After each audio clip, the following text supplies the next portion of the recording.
تو برآمدہ خالی تھا۔ البتہ ہوا کا ایک گرم سا جھونکا میرے چہرے سے ضرور لگا۔ فروری کی وہ رات خوب ٹھنڈی تھی، لیکن برآمدے میں یوں محسوس ہوتا تھا کہ جیسے کہیں پاس ہی الاؤ جل رہا ہے۔ اس رات کے بعد یہ دستک ایک معمول بن گئی۔ جیسی بجلی بجھا کر لیٹتا، دروازے پر تھپا تھپ 2-3 بار دستک ضرور ہوتی۔ ایک رات جب یہ دستک نہ ہوئی تو مجھے عجیب سا لگا۔ میں بجلی بجھا کر لیٹ ہی رہا تھا کہ سوئچ کھٹاک سے بجا اور بجلی خود بخود روشن ہو گئی۔ میں بجلی بجھانے کے لیے اٹھا تو میرے سلیپر کہیں نظر نہ آئے۔ پلنگ کے نیچے جھانکا، ادھر ادھر تلاش کیا، لیکن سلیپر ندارد۔ اسی اثناء میں سوئچ خود بخود کٹکھٹایا اور بجلی بجھ گئی۔ میں دوبارہ لیٹا تو سرہانے کے نیچے چڑ مڑ سا ہوا۔ تکیہ اٹھا کر دیکھا تو دونوں سلیپر بڑے سلیقے سے غلاف کے اندر دھرے تھے۔ کوٹھی کا ڈرائنگ روم سونے کے کمرے سے ملحق تھا۔ درمیان میں ایک دروازہ تھا جو عموماً کھلا رہتا تھا۔ دروازے میں سبز رنگ کی جالی کا ایک باریک سا پردہ لٹکا رہتا تھا۔ یکایک دروازے کا پردہ ہلا اور ڈرائنگ روم میں سرسراہٹ سی ہوئی، جیسے ریشم کا تھان کھل رہا ہو۔ پھر چوڑیاں کھنکی اور ایک نسوانی آواز نے چند ہچکیاں لیں۔ فرش پر اونچی ایڑی والے زنانہ جوتوں کے چلنے پھرنے کی آواز پیدا ہوئی۔ میں نے ڈرتے ڈرتے پردے کے پیچھے سے جھانکا۔ کمرے میں اندھیرا تھا، لیکن فضا میں حنا کی عطر کی خوشبو رچی ہوئی تھی۔ میں نے ڈرائنگ روم کا بلب روشن کر کے ماحول کا جائزہ لیا۔ ایک اداس خاموشی کے سوا وہاں کچھ بھی نہ تھا۔ واپس آ کر پلنگ پر لیٹا تو چھت پر بہت سے بھاری بھرکم قدموں کی آواز سنائی دی اور ساتھ ہی کئی پتھر پے در پے اندر برسنے لگے۔ پتھر میرے دائیں بائیں آگے پیچھے زور زور سے گرتے تھے، لیکن مجھے لگتے نہ تھے۔ دروازہ، کھڑکی اور روشن دان بند تھے، لیکن پتھروں کا می بدستور برستا رہا۔ باہر کافی زور کی بارش ہو رہی تھی، لیکن کمرے میں گرنے والے پتھر بالکل خشک تھے۔ ایک اینٹ جو میرے بازو کے عین پاس آ کر گری کوئی 2.5 سیر وزنی تھی۔ صبح سویرے میں نے ان تمام پتھروں کو اکٹھا کر کے باہر پھینک دیا تاکہ رمضان کے دل میں ہندوؤں کی خشت زنی کا رعب نہ بیٹھ جائے۔ لیکن جب وہ میرے لیے چائے لے کر آیا تو بڑی بے بسی سے مجھے خبر دی کہ ساری رات کئی ہندو اس کے کمرے میں کوڑے کرکٹ کے ٹوکرے پھینکتے رہے۔ ایک بار تو ایک انسانی کھوپڑی بھی اس کی چارپائی پر آ کے گری۔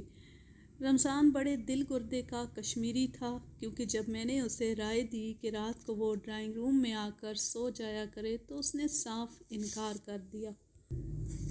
صاحب، اگر میں نے کوارٹر چھوڑ دیا تو یہ سالے ہندو سمجھیں گے کہ یہ مسلمان بڑا بودا ہے۔ اس روز میں نے دوپہر کے کھانے پر ایک دوست کو بلایا ہوا تھا۔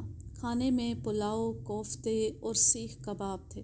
جب میں نے نوالا منہ میں ڈالا تو میرے دانتوں میں ریت جیسی کوئی چیز کچر کچر کرنے لگی۔ مجھے خیال آیا کہ رمضان نے مسالہ کچی سل پر پیسا ہے اور سارے کھانے میں کرک آ گئی۔ جس چیز کا نوالا منہ میں ڈالتا تھا اس میں کنکریاں سی کڑکڑانے لگتی تھی، لیکن میرا دوست مزے سے ہر چیز کھا رہا تھا۔ اس نے ایک بار بھی ریت یا کنکریوں کی شکایت نہ کی۔ کھانے کے بعد میں نے ایک پان لیا۔ منہ میں ڈالتی میرے دانت بری طرح جھنجھنائے، کیونکہ پان میں سپاریوں کی جگہ چھوٹی چھوٹی کنکریاں بھری ہوئی تھی۔ سنگترے کی پھانک میں بھی ریت کے ذرے تھے۔ سیب کا ٹکڑا پکے روڑے کی طرح کٹکتا تھا، یہاں تک کہ جب میں ایک کیلا چھیل کر کھانے کی کوشش کرنے لگا تو اس میں بھی کچر کچر کرتی ہوئی مٹی کی آمیزش پائی۔ شام کے وقت میں ڈرائنگ روم میں اکیلا بیٹھا تھا۔ یکایک کمرے میں بھنے ہوئے گوشت کی لپٹیں آنے لگی۔ تھوڑی دیر بعد سوجی کے گرم گرم حلوے کی سوندھی سوندھی خوشبو پھیل گئی۔ اس کے بعد یکایک ایک بہت بڑی چمگادڑ زور سے بجلی کے بلب پر آ کر لگی۔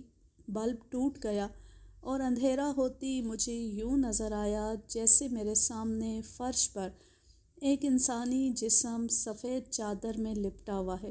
میں چھلانگ لگا کر باہر نکلنے لگا تو کمرے کے سارے دروازے ٹھپا ٹھپ بند ہو گئے۔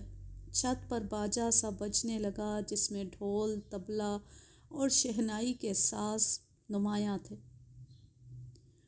باہر برآمدے میں یوں سنائی دیتا تھا جیسے بڑے بڑے شہزور گھوڑے پکے فرش پر سرپٹ بھاگ رہے ہوں۔ گھپ اندھیرے میں نے ایک دروازے کو زور سے کھولنے کی کوشش کی تو ساری چوکھٹ اکھڑ کر دھڑام سے زمین پر آ گری۔ میں لپک کر برآمدے میں آ گیا۔ یکا یک اکھڑی ہوئی چوکھٹ اپنی جگہ پر ایستادہ ہو گئی۔ کھٹ کھٹ کر کے کمرے کے سارے دروازے اور کھڑکیاں کھل گئے۔ اس وقت رات کے 8:30 بجے تھے۔ میں بڑی بے صبری سے رمضان کا انتظار کرنے لگا کہ وہ کھانا لے کر آئے تو مجھے گوشت پوست کا ایک جیتا جاگتا انسان نظر آئے۔ جب کافی دیر تک رمضان نہ آیا تو میں نے اپنے ڈرائیور کو آواز دے کر کہا کہ وہ رمضان کو بلا لائے۔ ڈرائیور بھی باورچی خانے میں جا کر غائب ہو گیا۔ کچھ دیر انتظار کے بعد میں خود وہاں گیا۔ باورچی خانہ خالی تھا، چولہے میں آگ بجھی ہوئی تھی۔ دروازے کے پاس رمضان بے ہوش پڑا تھا۔ اس کے نزدیک ڈرائیور بھی دنیا و مافیہ سے بے خبر لیٹا ہوا تھا۔ میں نے ان کے منہ پر ٹھنڈے پانی کے چھینٹے مارے تو دونوں جمائیاں لے کر اٹھ بیٹھے جیسے ابھی طویل نیند سے بیدار ہوئے ہوں۔ رمضانی نے اپنی گھڑی دیکھی، 9:30 بجے کا عمل تھا۔ او ہو صاحب، اتنی دیر ہو گئی، اس نے معذرت طلب آواز میں کہا۔ ابھی تک کھانا بھی تیار نہیں ہوا۔ پھر اس نے زیر لب جملہ اہل ہنود کو چند گالیاں دیں جو کالے جادو کا عمل کر کے بیچارے مسلمانوں کو خواہ مخواہ پریشان کر رہے تھے۔ رمضان نے جلدی جلدی 2 انڈوں کا آملیٹ بنایا۔ میں نے آملیٹ کا ایک ٹکڑا کاٹا تو اس میں سے گاڑھے گاڑھے خون کی دھار سی بہہ نکلی۔ یوں بھی آملیٹ سڑی بساندی مچھلی کی طرح بدبودار مردار سا ہو گیا۔ میں نے جلدی جلدی اس سڑانٹ چھوڑتی شے کو کاغذ میں لپیٹ کر باہر پھینک دیا۔ اگر کہیں غلطی سے رمضان کو پتہ لگ جاتا تو ہندوؤں کے کالے علم کا یہ کرشمہ دیکھ کر اس کے تن بدن کی ساری اسلامی رگیں بری طرح دکھنے لگتیں۔ لیکن میری اس کوشش کے باوجود اس کالے علم نے بہت جلد رمضان کے دل و دماغ پر پوری طرح تسلط جما لیا۔ میں نے اسے اسٹور روم میں بھیجا کہ وہ میرا گراموفون اور کچھ ریکارڈ نکال کر لائے۔ تھوڑی دیر بعد وہ پسینے میں شرابور واپس آیا اور رونی سی صورت بنا کر بولا، صاحب کوئی حرام زادہ اسٹور میں گھسا بیٹھا ہے اور دروازہ کھولنے نہیں دیتا۔ میں رمضان کے ساتھ اسٹور روم گیا اور اس کے دروازے کو دھکا دیا۔ کواڑ تھوڑا سا کھلا، پھر غلیل کے ربڑ کی طرح زناٹے کے ساتھ واپس گھوم کر بند ہو گیا۔ ہم دونوں نے کواڑ کے ساتھ کندھے لگا کر زور سے دھکیلا، لیکن ایسا معلوم ہوتا تھا کہ کوئی شے اندر سے پوری قوت کے ساتھ دروازے کو بند رکھنے پر تلی ہوئی ہے۔ یکا یک رمضان کو ایک ترکیب سوجی۔ وہ چاروں خانے چت زمین پر لیٹ گیا اور اپنے دونوں پاؤں دروازے کے ساتھ ملا کر پورے زور کے ساتھ اسے دھکیلنے لگا۔ دروازہ چٹاخ سے کھل گیا اور رمضان اسی طرح لیٹا ہوا تیز رفتاری کے ساتھ اندر گھسٹتا چلا گیا۔ یوں معلوم ہوتا تھا جیسے کوئی اسے ٹانگوں سے پکڑ کر بری طرح گھسیٹ رہا ہے۔ کمرے میں گھوپ اندھیرا تھا۔ میں نے بجلی جلائی تو رمضان اٹھ کر کپڑے جھاڑ رہا تھا۔ اس کا پیٹ اور کوہنیاں بری طرح چھل گئی تھیں اور کپڑوں پر جا بجا خون کے دھبے پڑے ہوئے تھے۔ رمضان لنگڑاتا ہوا خاموشی سے باہر چلا گیا۔ میں نے گراموفون اور چند ریکارڈ اٹھائے اور ڈرائنگ روم میں چلا گیا۔ اتنے میں میرا ڈرائیور اندر آیا اور بولا، صاحب رمضان گاڑی میں باہر جانا چاہتا ہے، لے جاؤں؟ کہاں جائے گا؟ شاید شہر جائے گا صاحب، لے جاؤ، جلدی واپس آنا۔ رات کے اندھیرے میں جب میری موٹر کمپاؤنڈ سے باہر نکلی تو میں اس کی پچھلی سرخ بتیوں سے دور تک نظر آتی ہوئی سرخ روشنی کو دیکھتا رہا۔ جب کار کی بتیاں نظر سے اوجھل ہو گئیں تو پیچھے سے کسی نے میرے کندھے پر ایک ہلکا سا ہاتھ رکھ دیا۔ میں اچک کر پیچھے مڑا تو وہاں کچھ بھی نہ تھا، مگر اس غیر مرئی لمس کی جھنجھناہٹ بہت دیر تک میرے رگوں پے میں سرسراتی رہی۔ ماحول کی اس گورستانی کیفیت کو توڑنے کے لیے میں نے سہگل کا ایک پسندیدہ ریکارڈ گراموفون پر رکھ دیا اور چابی دینے کے لیے باجے کی کنجی کو گھمایا۔ چابی لگنے کی بجائے بڑی سرعت کے ساتھ الٹی طرف گھومنے لگی۔ میں نے سوچا شاید چابی پہلے ہی پوری طرح چڑھی ہوئی ہے، چنانچہ میں نے سوئی بدل کر ساؤنڈ باکس کو ریکارڈ پر رکھ کے چلا دیا۔ ریکارڈ میں سے پہلے ایک ننھے سے بچے کی رونے کی آواز آئی، پھر کسی عورت کی سسکیاں سنائی دینے لگی، اور پھر گویا ایک بھونچال سا آ گیا۔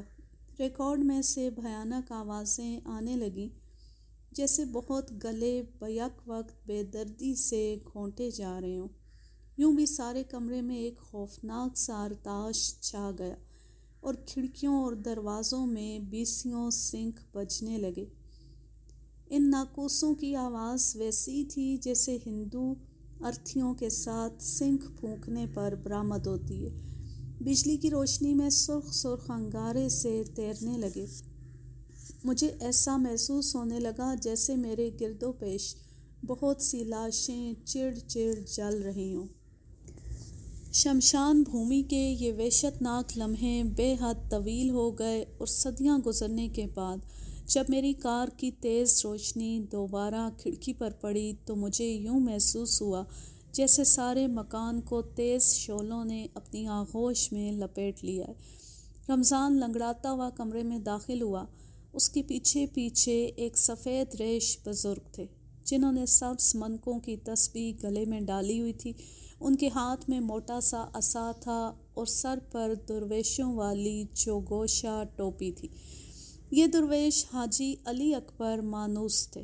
حاجی صاحب کٹک کی جامع مسجد کے خطیب تھے، اور ایک خوش بیان شاعر ہونے کے علاوہ ان کی نیکی اور پارسائی کا بھی بہت چرچا تھا۔ گراموفون بدستور آہ و فغاں میں مصروف تھا، اور سنکھوں کی جگر چاک کرنے والی آواز سرنگ میں چیخوں کی طرح گونج رہی تھی۔ حاجی اکبر مانوس چند ساعت دم بخود کھڑے رہے، پھر انہوں نے ایک کاغذ پر کچھ لکھ کے گراموفون کے ساؤنڈ باکس پر رکھ دیا۔ ساؤنڈ باکس زخمی ٹانگ کی طرح لڑکھڑایا۔ ایک دو ثانیے کے لیے اس میں سے کھڑڑ کھڑڑ کی آواز آئی، اور پھر ریکارڈ میں سہگل کی اپنی آواز ایک بنگلہ بنے نیارہ گانے لگی۔ حاجی علی اکبر مانوس مسکرائے اور اپنی جیب سے تسبیح نکال کر فرش پر دو زانوں بیٹھ گئے۔ میں نے گراموفون بند کر کے ایک طرف رکھ دیا۔ ساؤنڈ باکس پر دھرا ہوا کاغذ اٹھا کر دیکھا تو اس پر کلمہ طیبہ لکھا ہوا تھا۔ گراموفون تو ٹھیک ہو گیا، لیکن سنکھوں اور ناقوسوں کی آواز اب کچھ اور بھی شدید ہو گئی۔ کمرے کی دیواروں کے ساتھ یہ آواز یوں گونجتی تھی جیسے طوفان میں سمندر کی بڑی بڑی لہریں ساحل سے ٹکرا کر گرجتی ہیں۔ حاجی علی اکبر مانوس آنکھیں بند کر کے تسبیح پھیرنے لگے۔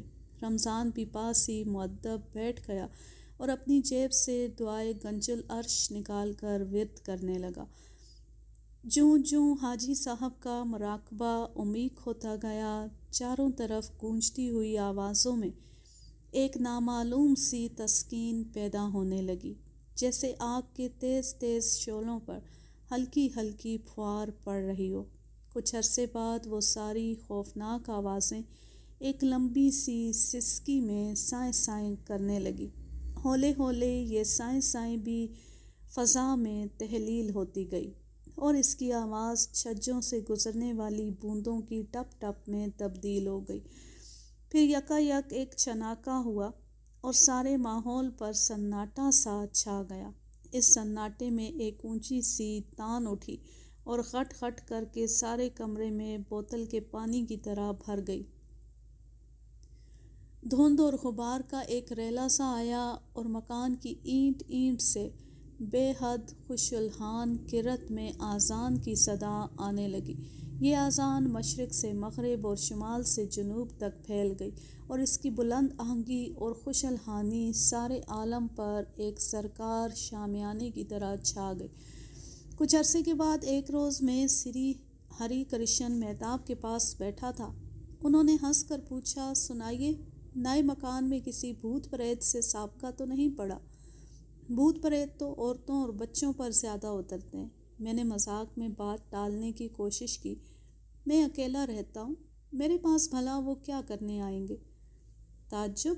وزیر اعلیٰ نے کہا، اس مکان میں جو روح آتی ہے وہ ایک جوان اور خوبصورت لڑکی کی ہے۔ میرا خیال تھا کہ وہ تم میں ضرور دلچسپی لے گی۔ وہ لڑکی کون تھی؟ مہتاب صاحب نے اپنی دودھ جیسی سفید کھدر کی ٹوپی سر سے اتار کر میز پر رکھ دی۔ ان کے چہرے پر کہانیاں سنانے والی بوڑھی دادیوں اور نانیوں والا موڈ طاری ہو گیا۔ وہ آلتی پالتی مار کر کرسی پر بیٹھ گئے اور بولے، کوئی 30 برس قبل اس کوٹھی میں ایک انگریز افسر رہتا تھا۔ اس کے پاس ایک طرح دار آیا تھی۔ آیا کا نام سوشیلا تھا۔ سوشیلا بڑی خوبصورت اور خوش مزاج لڑکی تھی اور خوب بن سنور کے رہا کرتی تھی۔ انگریز افسر کا دل سوشیلا پر بری طرح آ گیا اور اس نے شادی کا چکمہ دے کر اس پری کو شیشے میں اتار لیا، اور سوشیلا نے اس انگریز کو اپنا دیوتا سمجھ کر اس کی خوب خدمت کی۔ ایک روز جب اس نے شرمیلی دلہنوں کی طرح یہ راز افشا کیا کہ وہ عنقریب ہی ماں بننے والی ہے تو صاحب بہادر کے ہاتھوں کے طوطے اڑ گئے۔ اس نے راتوں رات سوشیلا کا گلا گھونٹ کر اسے مار ڈالا۔ جب سوشیلا کا گلا گھونٹا جا رہا تھا تو عین اسی وقت اس کے بطن سے ایک مردہ بچی پیدا ہوئی۔